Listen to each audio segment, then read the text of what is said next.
Tax से जुड़ी हर उलझनों को दूर करने के लिए लेकर हम हाजिर हैं आपका पसंदीदा शो टैक्स गुरु, जहां हम नियमों के दायरे में रहकर टैक्स बचाने के बेहतरीन तरीके आपको बताते हैं।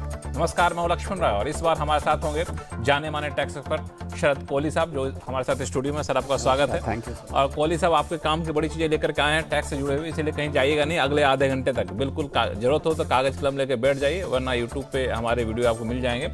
और गौर से सुनिएगा, क्योंकि अगले आधे घंटे तक आपको बताने वाले हैं कि फॉरेन एसेट डिक्लेयर नहीं करने वालों की बढ़ेगी मुश्किलें। आईटी विभाग ने लॉन्च किया नया फॉरेन एसेट स्कैनर नज 2.0। कैपिटल गेन्स अकाउंट स्कीम होगी डिजिटल।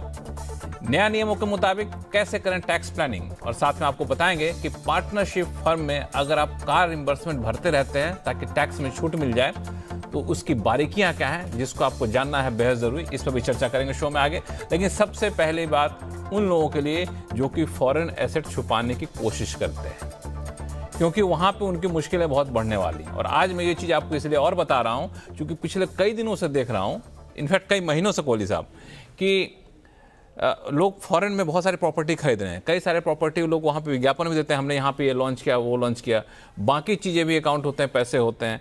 और कई बार आपको लगता है इनकम टैक्स विभाग तो दिल्ली में बैठा है, बेंगलोर में बैठा है, उनको क्या मतलब फॉरेन में हमने क्या कर लिया। लेकिन ऐसा नहीं है, उनकी बड़ी पैनी नज़र है। उस नज़र को और ज़्यादा पैनी करने के लिए उन्होंने एक नया स्कैनर लॉन्च किया। वो स्कैनर क्या है और आपको क्यों जानना है जरूरी, कोहली साहब से पूछ रहे। तो कोहली साहब, ये लोग डर जाएं कि सतर्क हो जाएं?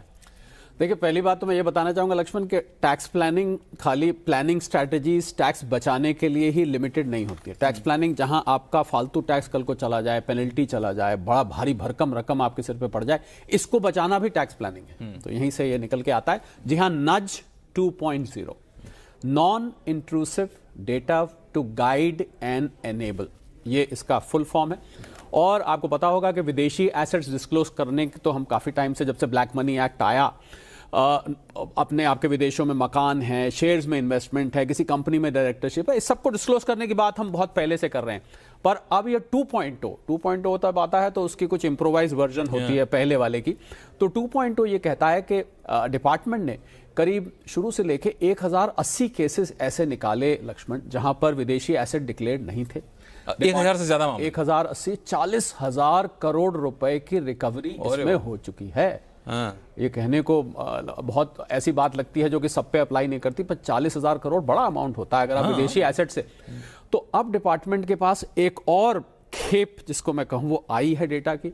तो अगर आपने, अब जरूरी बात यह है, अगर आपने अभी तक डिक्लेयर नहीं किया है, भूल से भी रह जाता है कई बार, मैं ये नहीं कहता कि लोग जानबूझ के करते हैं। कई दफ़े आपने कोई छोटा सा एक फ्लैट बुक कर लिया, अपार्टमेंट बुक कर लिया, आजकल दुबई में, लंदन में, सिंगापुर में, ऐसे बहुत सारे यहाँ पर आपने ठीक एग्जीबिशंस लगाते हैं विदेशी रियल एस्टेट कंपनीज, आपसे बुकिंग करा के ले जाते हैं।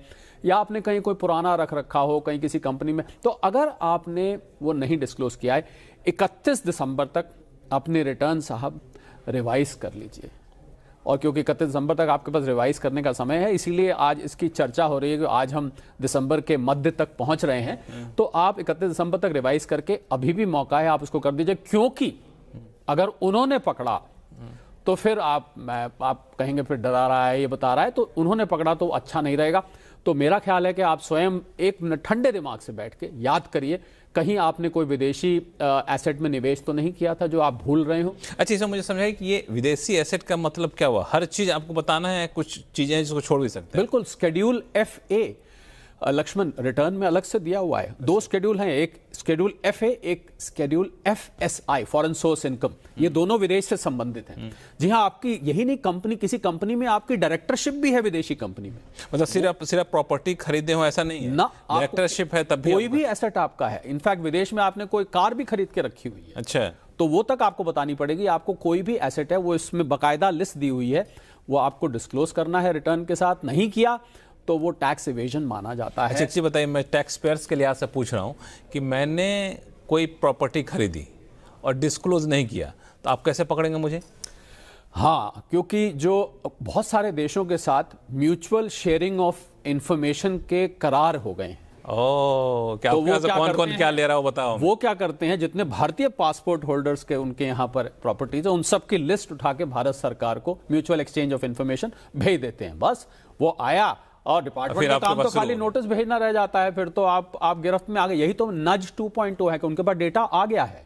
और नज का हिंदी में अर्थ होता है सरल भाषा में कि जेंटली किसी को कुछ करने के लिए उकसाना, चेतावनी। एक चीज और बताइए मुझे कि हमने घर लिया दिल्ली में, चाहे इंडिया में लिया, और घर लिया विदेश में, तो विदेश में बताने में कुछ ज्यादा टैक्स लगता है क्या? ज्यादा टैक्स नहीं लगता। अगर आपका जो पैसा विदेश में उस एसेट को लेने के लिए गया है, अगर वो पैसा आपका बैंक से टैक्स पेड मनी गया है, सिर्फ बताना ही है। हाँ, उसमें कोई मसला नहीं है कि ज्यादा टैक्स देना पड़ेगा। पर क्या होता है कि बहुत सारे मामले लक्ष्य में इसमें ऐसे निकले जिससे किसी ने हवाला से पैसा भेज दिया था, किसी का कोई अनडिस्क्लोज्ड इनकम था, जो क्योंकि विदेश में तो आपने कहा ना यहाँ बैठे क्या पता लग रहा है वहां आपने क्या खिचड़ी पकाई है। तो वो जानना डिपार्टमेंट को बहुत जरूरी है कि विदेश में आपकी कौन सी। और विदेशों में तो ये बहुत पुराना नियम है, भारत में फिर भी नया है। अमेरिका में बहुत पुराना, बहुत मशहूर नियम, उसको फैक्टका कहते हैं कि आप अपने विदेशी एसेट्स बताइए आपने कहां कहां होल्ड किया। तो हम देखिए, हमारा डराने का मकसद नहीं है, हमारा आपका टैक्स बचाने का मकसद है। वो बहुत सारे लोग कहते हैं कि कोहली साहब आते हैं वो कुछ ना कुछ डरा के जाते हैं, तो मैं डरा नहीं रहा, मैं आपका टैक्स बचाना। हालांकि आपने बड़ा इंपॉर्टेंट पॉइंट का वो भी जानना बेहद जरूरी है दर्शकों के लिए कि अगर आपने अपने अकाउंट से पैसा निकाल करके विदेश में कोई प्रॉपर्टी खरीदी है तो आपको बताने में कोई दिक्कत नहीं है, आप बता दीजिए, उस पर कोई टैक्स थोड़ा अलग से लगना है, टैक्स ऑलरेडी आपने पे कर रखा है, तो निश्चिंत रहिए। लेकिन यह है कि बता जरूर दीजिएगा, नहीं बताइएगा 31 दिसंबर तक का समय है, बता दीजिए, रिवाइज रिटर्न फाइल करके बता दीजिए। और नहीं आप बताएं, सामने वाले ने पकड़ लिया तो फिर आप अपना खुद भुगतेंगे, तो फिर बाकी तो पेनल्टी जो देना पड़ेगा। मैं आप देखें क्योंकि डराने का मेरे ऊपर वो लगता है, तो मैं इसलिए और नहीं डरा। नहीं, लेकिन डरना भी जरूरी है, डरना भी जरूरी है, लेकिन ये जानना बेहद जरूरी है। और जैसा कोहली साहब ने शुरू में कहा कि टैक्स प्लानिंग का मतलब सिर्फ टैक्स बचाना नहीं होता है, टैक्स की उलझनों से भी आपको छुटकारा, और जो पेनल्टीज लगने से बचाना भी तो टैक्स प्लानिंग है। बिल्कुल, जैसे शेयर मार्केट में कहते हैं ना कि नुकसान नहीं हुआ वो भी अपने आप में फायदा है, बिल्कुल वही टैक्स प्लानिंग का एक हिस्सा है। चलिए अब शुरू करते हैं सवाल जवाब का सिलसिला। सबसे पहले चलते हैं खारघर नवी मुंबई में है, और वहां से अजय भटनागर साहब हमारे साथ जुड़ चुके हैं। भटनागर साहब नमस्कार। नमस्ते सर, क्या हाल है आपके? सर बहुत बढ़िया, मैं आपका बहुत बड़ा फैन हूँ, बहुत बढ़िया आप प्रोग्राम करते हैं। Thank you so much. Kharghar में जब सालों पहले मैं गया था तो वहाँ पे पहाड़ वहाड़ दिखा करता है, अभी भी है कि नहीं है वहाँ पे?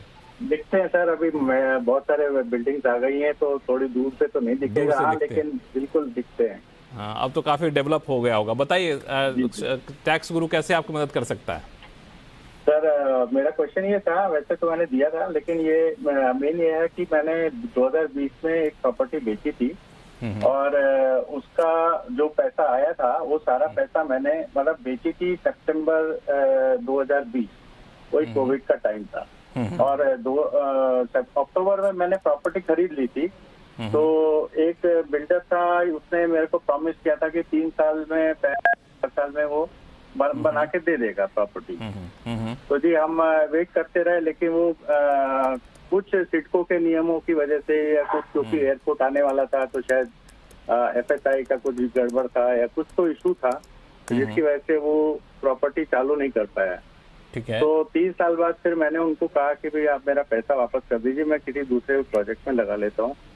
तो यानी 2024 में मैंने उनको कहा कि मेरा पैसा आप दे दीजिए, तो उन्होंने 80% तो दे दिया, अभी भी थोड़ा बाकी है। अब क्वेश्चन मेरा यही है सर कि मैंने 54 में मतलब वो मैंने ले लिया था एग्जाम्पशन 21AY में,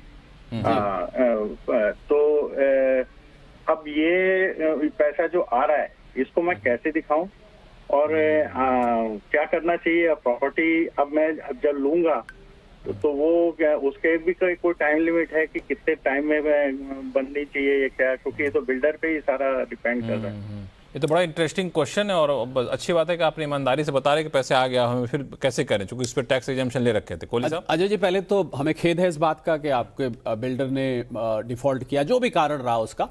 मुझे लगता है इसमें अजय जी आप कानूनी तौर पे इसको देखें, जो सेक्शन 54 कहता है उसके हिसाब से जिस तारीख को आपको ये पता लगा कि अब ये प्रोजेक्ट आगे नहीं चल पाएगा, तो या आपको इंटीमेशन मिली, राइटिंग में मिली या फोन से बताया, तो कायदे से उस तारीख को आपको आपका जो कैपिटल गेन था, वो एग्जेम्पशन थी, वो खत्म हो गई।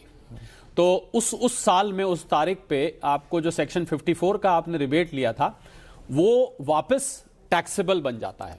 अब आपके दूसरा सवाल का दूसरा हिस्सा है कि क्या अब आप कर सकते हैं, क्योंकि टाइम लिमिट जो सेक्शन 54 में दी हुई है 3 साल में बनाना होता है, 1 साल पहले या 2 साल बाद तक परचेज करना होता है, वो टाइम लिमिट तो आपकी समाप्त हो चुकी है।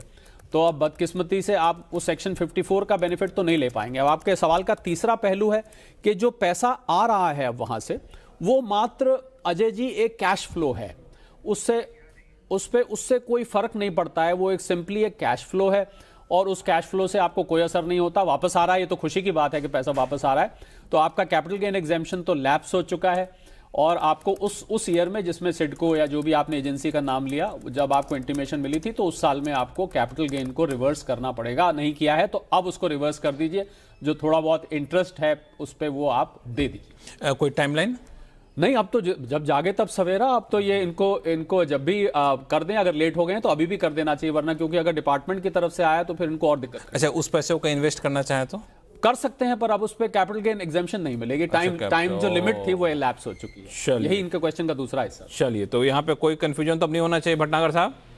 नहीं, ये कंफ्यूजन नहीं है, बस यही पूछना था क्योंकि उसमें तो हम रेजिडेंशियल एड्रेस भी दिखाते हैं ना, तो इनकम टैक्स वाले में तो जो रिटर्न भरते हैं, तो अब तो फिर वो प्रॉपर्टी भी नहीं है, तो फिर क्या होगा?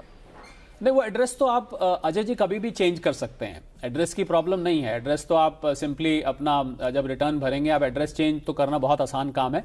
पर मेन मुद्दा ये है कि कैपिटल गेन एग्जेम्पशन आपकी विड्रॉ हो गई। दूसरा मेन मुद्दा ये है कि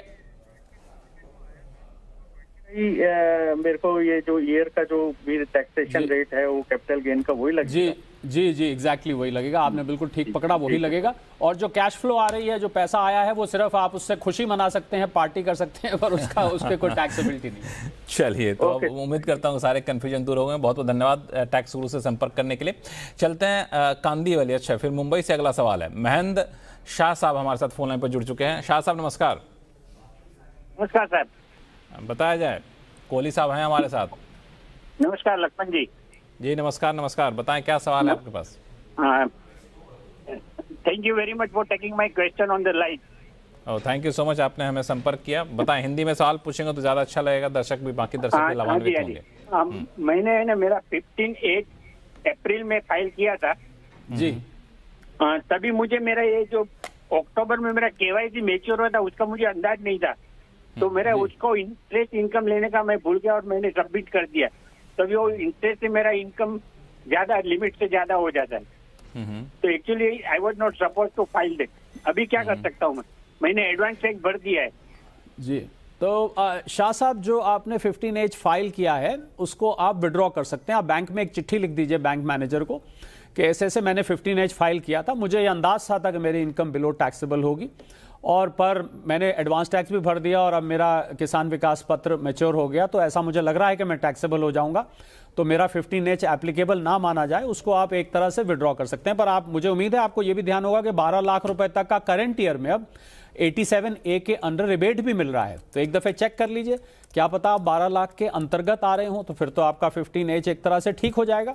पर अगर उसके भी बाहर जा रहे हैं तो एक सिंपली चिट्ठी दीजिए, कोई बात नहीं, गलती हो जाती है, बैंक मैनेजर को दिया है और बैंक मैनेजर इस बात को समझते हैं कि ये एक एस्टिमेट बेसिस पे दिया जाता है, तो वो आपकी समस्या का आसानी से निस्तारण हो सकता है। शाह साहब, चलिए, तो शाह साहब कोई दिक्कत तो नहीं? अब